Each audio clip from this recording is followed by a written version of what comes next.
Hi బావని, అందరూ ఎలా ఉన్నారు? బాగున్నారా? ఇగో ఏటి మాకు భజనకి వచ్చాం బావని. ఇగో మా అయ్య పిల్లలు మీకు సిగ్గుపడితే కనబడ్డాడుగా. ఇగో ఇగో చూడండి, ఒకసారి చూడండి. ఇగో ఇగో ఇగో ఇగో ఆ బావ పరిగెత్తుకుని వస్తున్నాడు.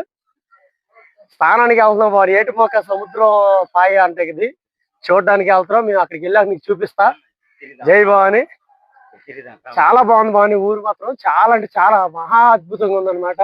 చూడండి, మొత్తం చెట్లు, రోడ్డు అంతా ఒక రేంజ్ లో ఉందన్నమాట. ఇప్పటి వరకు సిటీలో ఉండి ఒక్కసారిగా పల్లెటూరు వాతావరణం చూసినప్పుడు చాలా ఆహ్లాదకరంగా ఉంది. మాదైతే పల్లెటూరే భవాని, మా అసలూరు.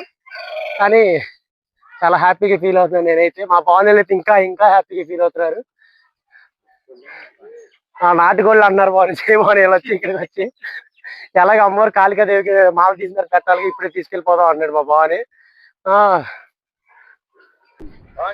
భవాని వచ్చేసాం భవాని. ఇదిగోండి కృష్ణానది పాయ, సముద్రపు పాయ అంతా ఇదే దివిసీమ ప్రాంతానికి వచ్చేసాం.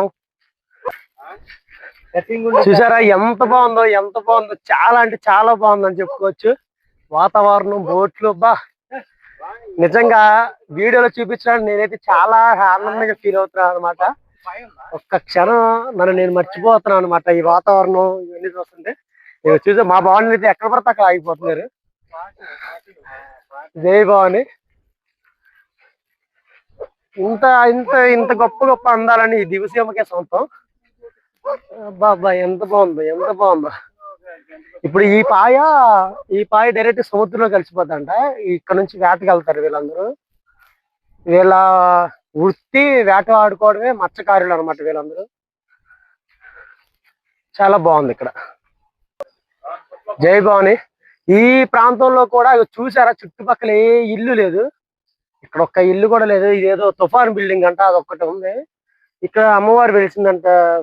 చూడండి, అమ్మవారు వెలిసింది ఇక్కడ. తిరుపతం తల్లి కదా, తిరుపతం అంటే ఇది. బాగా ఈ పుట్టు కూడా చూడండి, ఇక్కడ రియల్ గా పుట్టు ఉంది. చాలా బాగుంది అనమాట. ఇక్కడ ఉత్సవాలు కూడా చేస్తారంట కార్తీక మాసం టైంలో, చూడొచ్చు. అంత బాగుంది. ఇక అదంతా చూసారా, అదంతా ఏరే, అదంతా సముద్ర పాయ అదంతా. ఇలాంటి ప్లేసుల్లో చాలా బాగుంది, చాలా బాగుంది బాగుంది. చాలా అంటే చాలా బాగుంది, అద్భుతంగా ఉంది. ఇప్పుడు మీకు ఆ పాయ చూపిస్తాను, నేను స్నానం చేసే పాయ చూపిస్తాను, ఒక్క నిమిషం. జై భవాని. హాయ్, ఇదిగోండి ఇదే మేము స్నానం చేసే రేవు అనమాట. ఇదంతా సముద్ర రేవే. సముద్రంలోకి వెళ్ళిపోతుంది, వేటకి వెళ్ళేది ఇక్కడ నుంచేనంట. ఇక చూసారా, ఇవన్నీ అవే వాటర్. ఇక మొత్తం ఇక్కడ నుంచి బోటింగ్ అనమాట వీళ్ళు వెళ్ళేది. చూసారా. జై భవాని.